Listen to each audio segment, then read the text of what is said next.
The resurrection of Jesus, as written in the gospel narratives, is arguably the major key belief in Christianity. So, in this video, let's take a look at what the famous 2nd century pagan philosopher Celsus had to say on the crucifixion and the Christian claim of Christ's resurrection from the grave. Celsus was a strong critic of Christianity in an age when this new religion was taking root, and his book Alethos Logos, or the True Word, was one of the earliest polemics we know of by pagan Greek theologians to counter Christianity, this new apocalyptic sect which had taken birth from Judaism, but which by the 2nd century had pretty much gone its own way and had become, to all intents and purposes, a separate religion. In the True Word, Celsus attacked many of the beliefs, creeds, and dogmas of Christianity to telling effect. On the resurrection story, for example, he poured scorn on Jesus' failure to show himself publicly after he had risen up to prove his divinity. Quote, "While he, meaning Jesus, was in the body and no one believed upon him, he preached to all without intermission.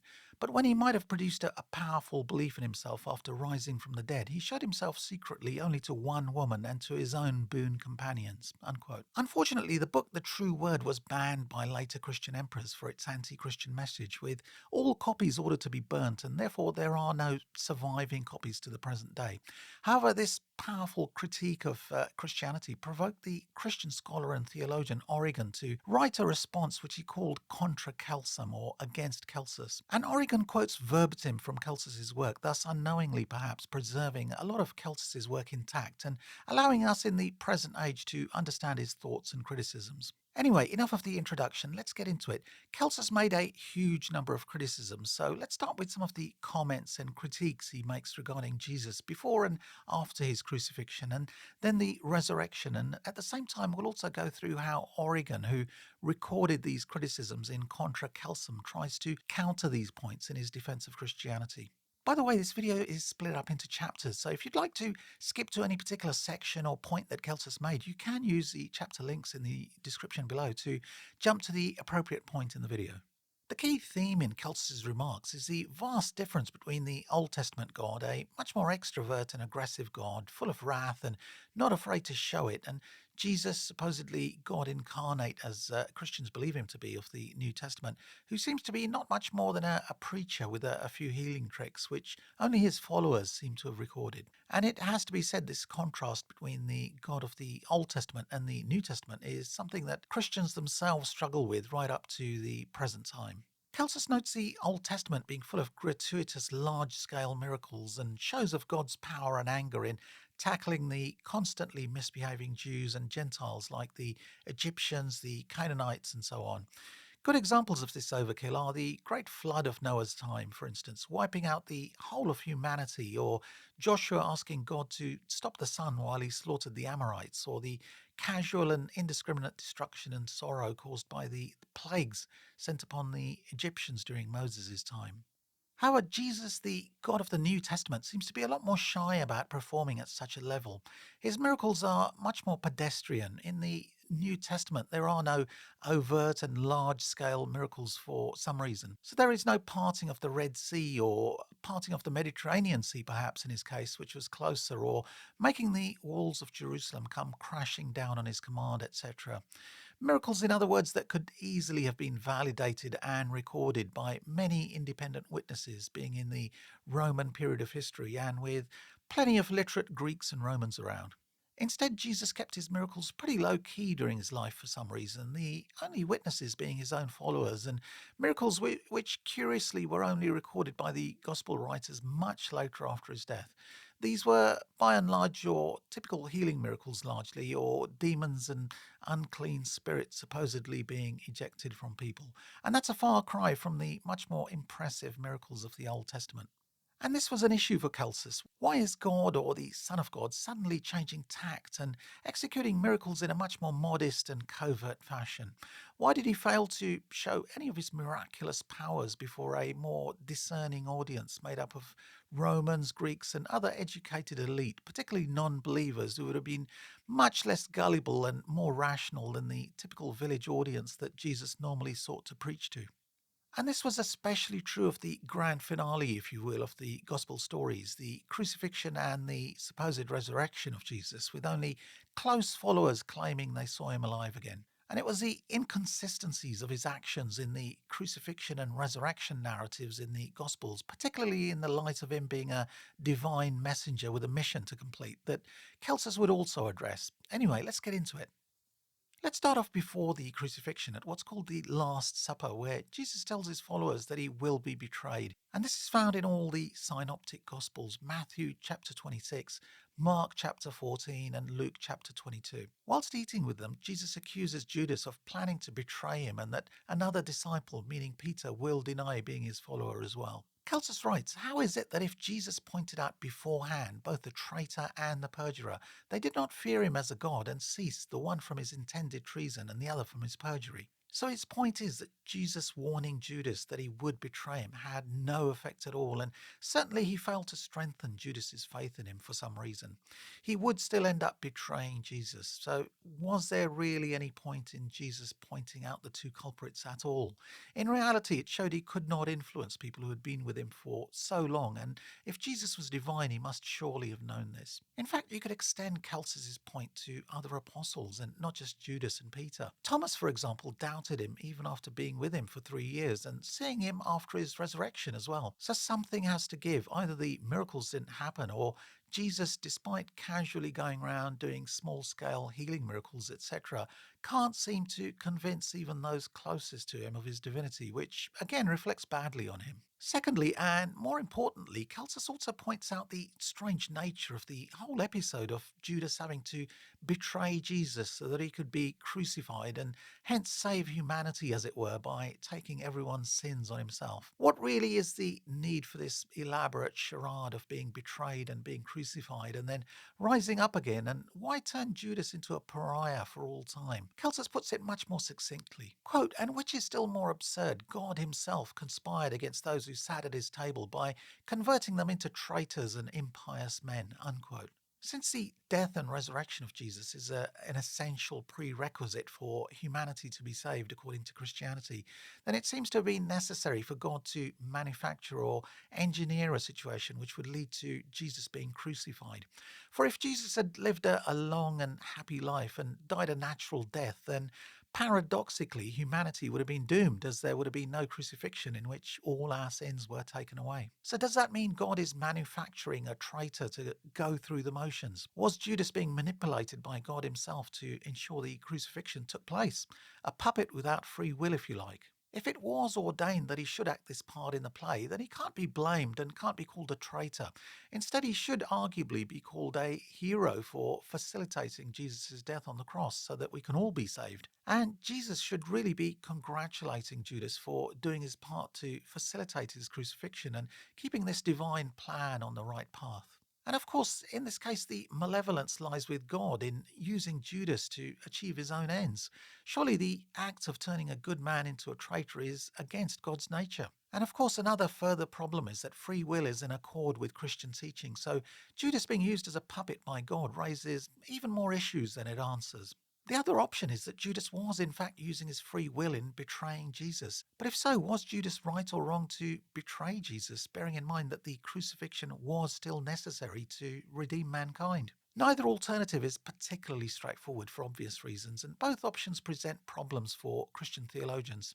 And it seems the writers of the Gospels, in their desire to show Jesus as divine and that he was all-knowing and knew of the impending betrayal, didn't really think things through regarding the implications that his foresight brings up. And I'll do another video specifically on this topic at some later point, but let's move on to how Origen defends the Christian position. Was it Judas's free will, or was it God ordaining these events to take place and using Judas as a mere puppet? Well, Origen in his book Contra Calcem counters by saying that Judas had to essentially go through with the betrayal, otherwise Jesus' prediction would have been wrong, and Jesus being God could not be wrong. Therefore, his betrayal was effectively cast in stone. There was no way, in other words, for Judas to change his mind at a later stage. Quote, here the learned Celsus did not see the contradiction in his statement, for if Jesus foreknew events as a god, then it was impossible for his foreknowledge to prove untrue, and therefore it was impossible for him who was known to him as going to betray him not to execute his purpose, nor for him who was rebuked as going to deny him not to have been guilty of that crime. For if it had been possible for the one to abstain from the act of betrayal and the other from that of denial, as having been warned of the consequences of these actions beforehand, then his words were no longer true, who predicted that the one would betray him and the other deny him. So essentially, Origen, although believing in human free will as Christianity accepts, nevertheless believes Judas was doomed to betray Jesus. But as you can see, he doesn't really drill down into the problem and address the issue of whether Judas was nevertheless manipulated to ensure the crucifixion took place. In fact, on the issue of Judas being used as a puppet for Jesus to achieve his own ends, Origen replies with a somewhat equivocal answer and effectively throws the burden of proof on Celsus. Quote, but how Jesus could either conspire or convert his disciples into traitors or impious men, it would be impossible for him to prove, save by means of such a deduction as anyone could refute with the greatest ease. Unquote.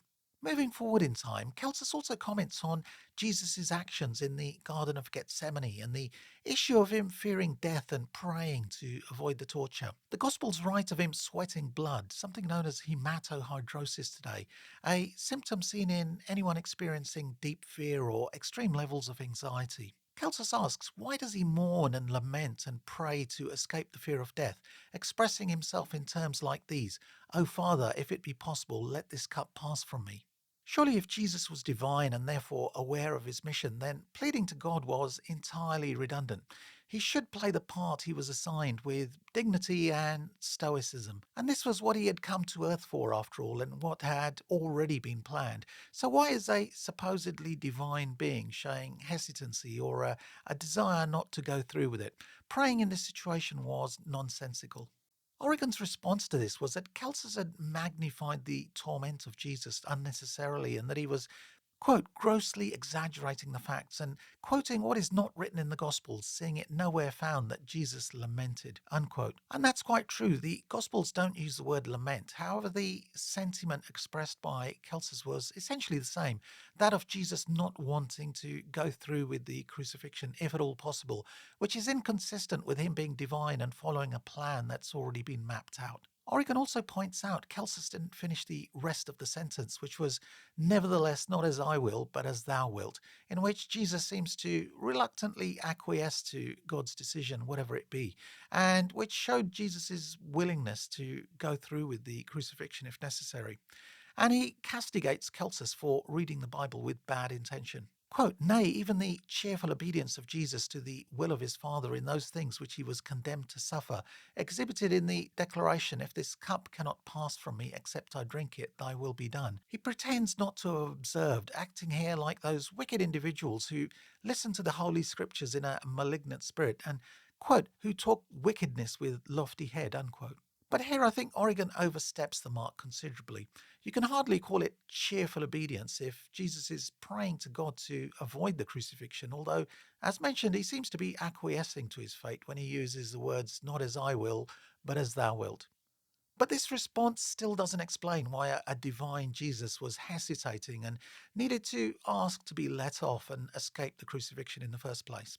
Other Christian martyrs in succeeding years and centuries went through similar tortures without sweating blood, without fear, and without asking the Christian God for exemption from the punishment.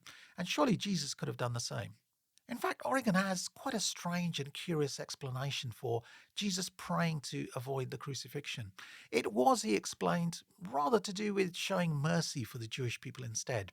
Jesus, he wrote, knew that God would show wrath towards the Jewish nation for condemning and crucifying him, and God would therefore end up shortly scattering the Jewish nation, with the temple itself being destroyed by the Romans. So he was asking God to let him avoid the crucifixion in order to save the Jews by allowing an alternate future to take place where the crucifixion never took place. Quote, I know indeed that there is another explanation of this passage to the following effect.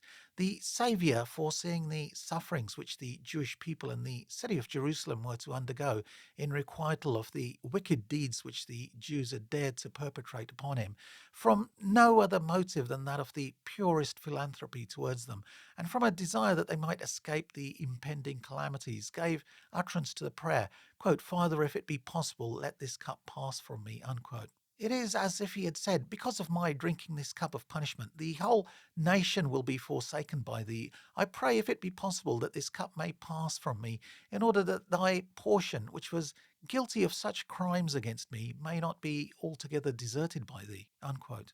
Now, this explanation that Jesus was avoiding crucifixion to save the Jews from their fate seems a little contrived and, importantly, completely ignores the idea that the crucifixion was necessary, according to Christianity, to save humanity, whatever happened to the Jews. And it also seems to run counter to his earlier assertion that Jesus prophesied Judas's betrayal, and therefore the crucifixion would take place whether Judas changed his mind or not, because he had predicted it. So, praying to avoid the crucifixion was doubly unnecessary, regardless of what happened to the Jewish nation. Moving on to the crucifixion itself, Celsus argued that Jesus really missed a trick here by not showing his alleged powers while he was on the cross in front of a large audience and with numerous Romans, Greeks, and Jews watching the scene. This was the real place to show the audience, both followers and non believers, that he was indeed a divine being. Quote, "If this at least would have helped to manifest his divinity, he ought accordingly to have at once disappeared from the cross." Unquote. Coming down from the cross miraculously and walking amongst the watching people would have ensured his message was carried far and wide, for the audience would have seen something truly remarkable. The miracle would naturally have made all of them instant followers and done wonders for the spread of Christianity. This would have been a perfect time to show his divine powers, therefore. And this is something that comes up in the gospel accounts as well. While on the cross, Jesus could hear people taunting him on why he couldn't save himself. But in complete contrast, he allegedly rose up from the grave when he was hardly seen by anybody but a few of his followers. Origen, in reply, mocked Celsus's argument that showing some sort of miracle or supernatural occurrence would have helped his cause rather than hinder it. He had no real answer to this issue, though, except to poo poo the whole idea and suggest that if Jesus had done this, then surely Celsus, a critic, would still not have been satisfied, and have then criticized this miracle as well and asked for something even more spectacular. Quote, "But even if it had been related in the Gospels, according to the view of Celsus, that Jesus had immediately disappeared from the cross, he and other unbelievers would have found fault with the narrative and would have brought against it some such objection as this: why, pray, did he disappear after he had been put upon the cross and not disappear before he had suffered?" Unquote. In answer to Celsus's point that Jesus never transported and rematerialized himself elsewhere publicly, he fishes out a couple of obscure examples which were reported by his followers. Quote, "Is it not reasonable that they should accord their faith also to his resurrection, and should believe that he, according to his pleasure, on one occasion when the doors were shut, stood in the midst of his disciples, and on another, after distributing bread to two of his acquaintances, immediately disappeared from view after he had spoken to them certain words?" Unquote. Now, I'm not quite sure where these examples of materialization and dematerialization are mentioned in the Bible, but even if we accept these, Celsus's point still stands that he didn't disappear or reappear in front of large crowds of unbelievers, allegedly doing these things rather just in front of a few of his own followers, who, let's face it, obviously had an axe to grind by promoting his reputation as a divine being. Another issue that Celsus brings forward relating to Jesus being put on the cross was the fact that Jesus died quicker than the two criminals who were crucified along with him. Is it not strange, Celsus argued, that a divine being expires before ordinary mortals also undergoing the same treatment? How can this be? Surely it should have been the other way around. A divine being should have more staying power, more strength to sustain pain and punishment than the common man, if we assume a divine being can feel pain, that is. Yet the two criminals last longer on the cross than Jesus. So you could argue the criminals therefore had a greater strength within them than Jesus himself. And one could also add the criminals acted in a much more stoic, more dignified fashion on the cross as well. While Jesus was crying out to God, asking him why he had forsaken him, the two criminals refrained from crying out in pain and did not beg for mercy, according to the gospel accounts. So the question is, why isn't Jesus showing a little more fortitude than mere mortals? Origen's explanation for Jesus dying first is a pretty curious one. He suggests Jesus deliberately hastened his death to make sure his legs weren't broken. One has to presume so that he could walk properly after his resurrection, or perhaps this might be an action that would precipitate his death. But Origen suggests a human being can't surely be the cause of the death of God. Only God can kill himself, and therefore his moment of death was his own choosing, and this is used to explain his death before the two criminals. Quote, his death some greater display of divine power, so that his soul, if it pleased, might leave its body, and having performed certain offices out of it, i.e., going to hell, might return again at pleasure. And such a declaration is Jesus said to have made in the Gospel of John when he said, "No man taketh my life from me, but I lay it down of myself. I have power to lay it down, and I have power to take it again." And perhaps it was on this account that he hastened his departure from the body, that he might preserve it, and that his legs might not be broken, as were those of the robbers who were crucified with him. For the soldiers brake the legs of the first and of the other who was crucified with him, but when they came to Jesus and saw that he was dead, they brake not his legs. Unquote. So in a nutshell, he argues Jesus ended his own life, even though he could have lasted longer on the cross, as it would not be becoming for a human to kill a divine being. But this explanation surely raises other questions. Surely he could have killed himself after the soldiers had broken his legs and still died of his own accord. The action of breaking legs should not have preempted a divine being into rushing to end his own life, whichever way you look at it. A third issue that Celsus also raised was the idea of blood and water coming from Jesus' body when it was pierced by the soldier's lance, and this is described in only one gospel, the Gospel of John, chapter 19. Celsus compares the mix of blood and water to Ishor, the ethereal fluid that acts as blood in the veins of the Greek gods. Perhaps he's suggesting Christians are trying to mirror Greek mythology by showing Jesus also to have the bloodstream of immortals. Quote, what is the nature of the Ishor in the body of the crucified Jesus? Is it such as flows in the bodies of the immortal gods? Unquote. He says this in perhaps mocking fashion, or certainly Origen suggests he's mocking, but this comment does raise a serious issue, which perhaps Celsus was alluding to regarding whether the physical body of Jesus was itself divine or not.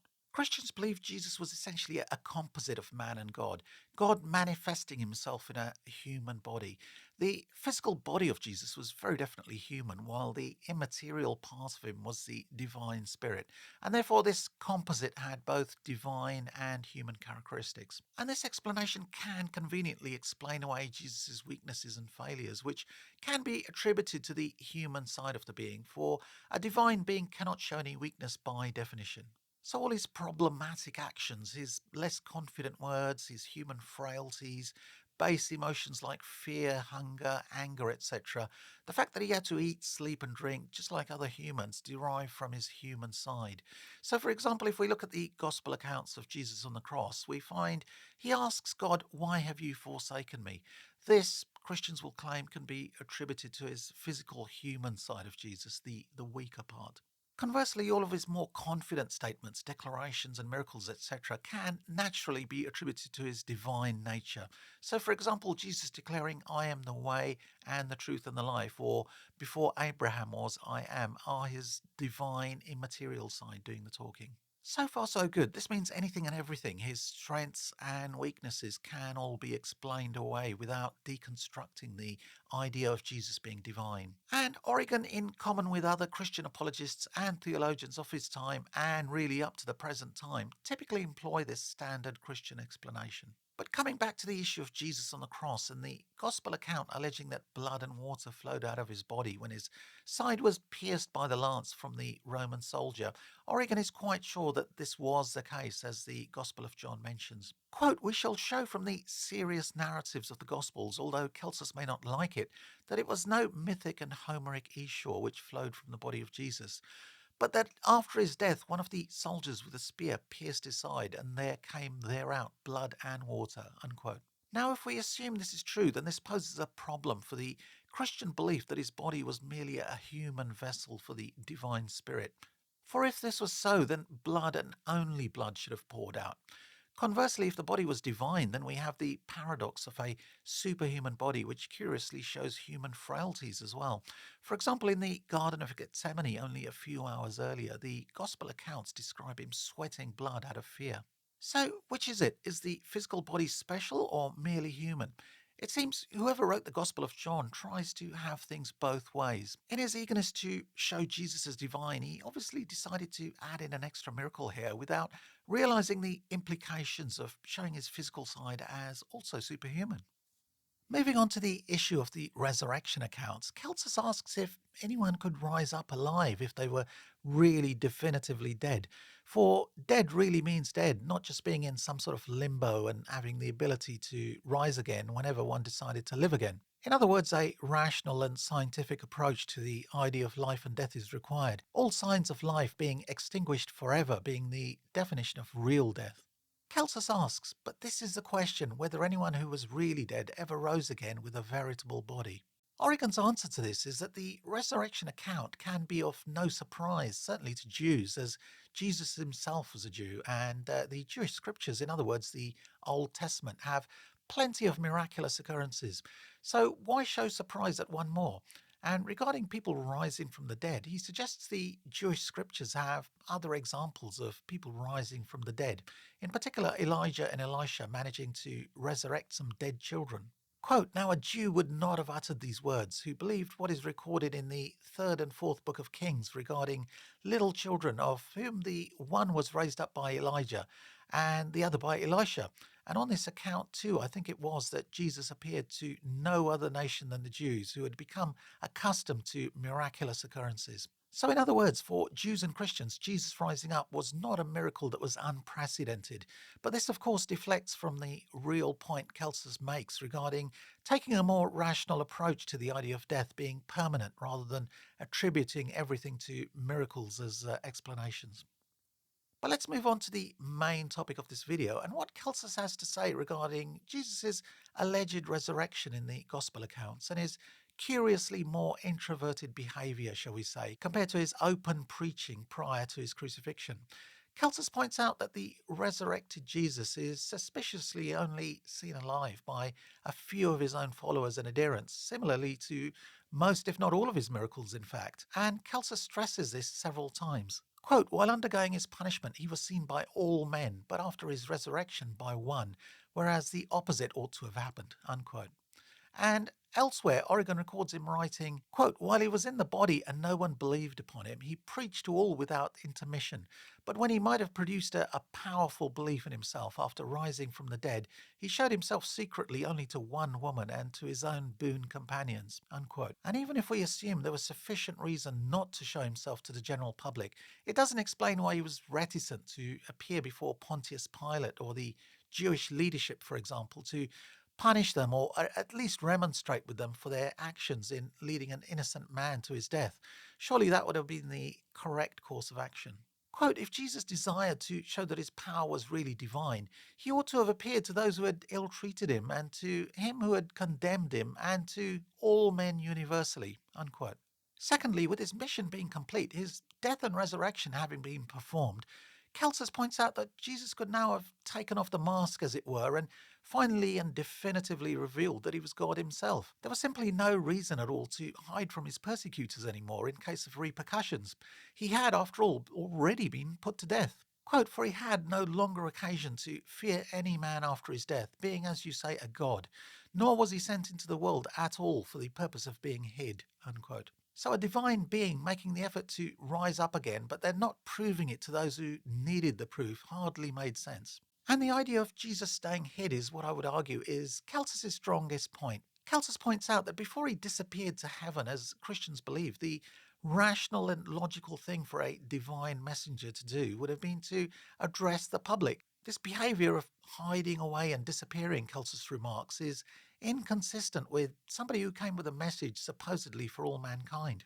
Quote, his having wished by the punishments which he underwent to teach us also to despise death, that after his resurrection he should openly summon all men to the light and instruct them in the object of his coming. For he had formerly summoned all men to the light in the words, come unto me, all ye that labour and are heavily laden, and I will give you rest, unquote. Surely the whole mission of a divine messenger to mankind is to persuade as many people as he can by publicizing his message as far as possible and to as many people as can be done.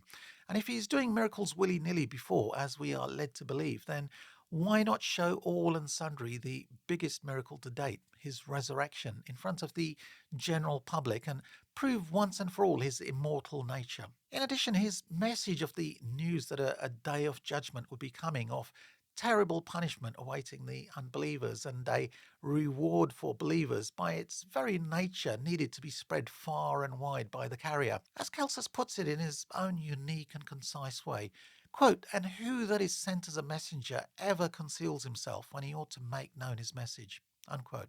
At precisely the right time, when he could have really impressed the general public by showing himself alive again after his death, he declines to do so, only deciding to show himself to a select few followers, which makes no sense whichever way you look at it. So let's see how Origen in Contra Calcem tries to combat each and every point regarding Jesus' behaviour after the resurrection. On the issue of only a few people, all being his own followers, seeing Jesus, Origen answers that Celsus is quite wrong, that in fact 2 Marys saw him rather than 1, as written in the Gospel of Matthew, and in fact Mark mentions 3 women. And he also points to the Acts of the Apostles, where Paul talks of 500 people, no less, seeing Jesus. This, Origen argues, is substantial proof that Jesus wasn't hiding. However, as Celsus would most likely point out, none of these sightings were verified by any independent Roman, Greek or Jewish source, as a dead person walking around alive and well again would undoubtedly have created far more interest and excitement. And on this issue of lack of independent witnesses, Origen also argues that men who were not destined to see Jesus' resurrection would not see it anyway. Only those who were believers, he is effectively saying, would be able to see this miracle. Quote, "Jesus accordingly wished to show that his power was divine to each one who was capable of seeing it, and according to the measure of his capability. And I do not suppose that he guarded against being seen on any other ground than from a regard to the fitness of those who were incapable of seeing him." Unquote. In other words, he suggests that Pontius Pilate and the Jews of the Sanhedrin simply didn't have the insight or capability, despite their high station, education, and good breeding, to appreciate the return of Jesus. And in fact, this could be applied to the general public of Jerusalem, none of whom were fit to see Jesus again. And to counter the accusation of why all Jesus' disciples and followers weren't given the privilege of seeing the resurrected Jesus, he replies that Jesus only showed his true full nature to some, while to a second category he only partly revealed himself, and to others not at all. But the reason for this, he admits himself, he cannot understand or explain. Quote, "Yet he was sent into the world not only to become known, but also to be hid. For all that he was not known even to those whom he was known, but a certain part of him remained concealed even from them, and to some he was not known at all. For our Saviour Lord, like a good physician, came rather to us who were full of sins than to those who were righteous." Unquote.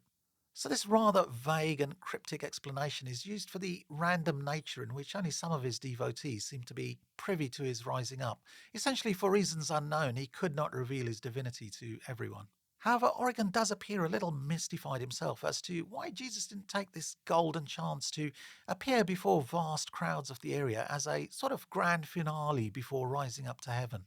Quote, "I am of opinion now that the statements in this passage contain some great and wonderful mysteries which are beyond the grasp not merely of the great multitude of ordinary believers, but even of those who are far advanced in Christian knowledge, and that in them the reason would be explained why he did not show himself after his resurrection from the dead in the same manner as before that event." Unquote. And as an example, he points to the episode of Jesus in his transfiguration, where not all his disciples were able to see him, but his most ardent followers, Peter and James and John, only had the privilege. Another example he gives is God appearing to Abraham, but not to other prophets, etc., as an example of God using his appearance sparingly. So, similarly with the resurrection, viewing him wasn't meant for everyone. And as for not appearing before Pontius Pilate, Origen tries to explain this by arguing that Jesus was in fact being magnanimous in his treatment of the Roman governor, that he was essentially forgiving him for his blindness on the matter. To do this, he compares the incident to God showing his displeasure on the cities of Sodom and Gomorrah, but that Jesus, in contrast, was now in a forgiving mood. Otherwise, there would surely have been retribution poured on Pilate for his part in crucifying Jesus. Quote, there was, however, no obligation on him to appear either to the judge who condemned him or to those who ill treated him. For Jesus spared both the one and the other, that they might not be smitten with blindness, as the men of Sodom were when they conspired against the beauty of the angels entertained by Lot. Unquote. However, this doesn't answer the question of why he didn't appear before them and simply show them that they did wrong and just leave any punishment aside. Surely this would have done wonders for spreading the new belief. The last point I thought I'd cover is Celsus ridiculing the Christian belief that Jesus, for the 3 days between his death and resurrection, spent his time trudging around preaching to people in hell. And this explanation for what Jesus was up to during this time seems already to have been pretty widespread amongst early Christians of that time, and is in fact used right up to the current day by Christians. Quote, you will not, I suppose, say of him that after failing to gain over those who were in this world, he went to Hades to gain over those who were there, unquote. What was the point, he asked, when he had signally failed to win over so many Jews in the living world during his 3 years of preaching? And one could add it must have been a little difficult in the fires of hell to walk around talking to the many inhabitants of the place. How many people could he talk to in the limited time of 3 days in any case? It seems a rather rushed affair. Oregon, to his credit, does confess he does not really have a well thought out explanation for Jesus' expedition to hell to convert dead people to Christianity there, although he does argue that Jesus did convert a lot of people when living and that therefore Celsus is wrong on this point.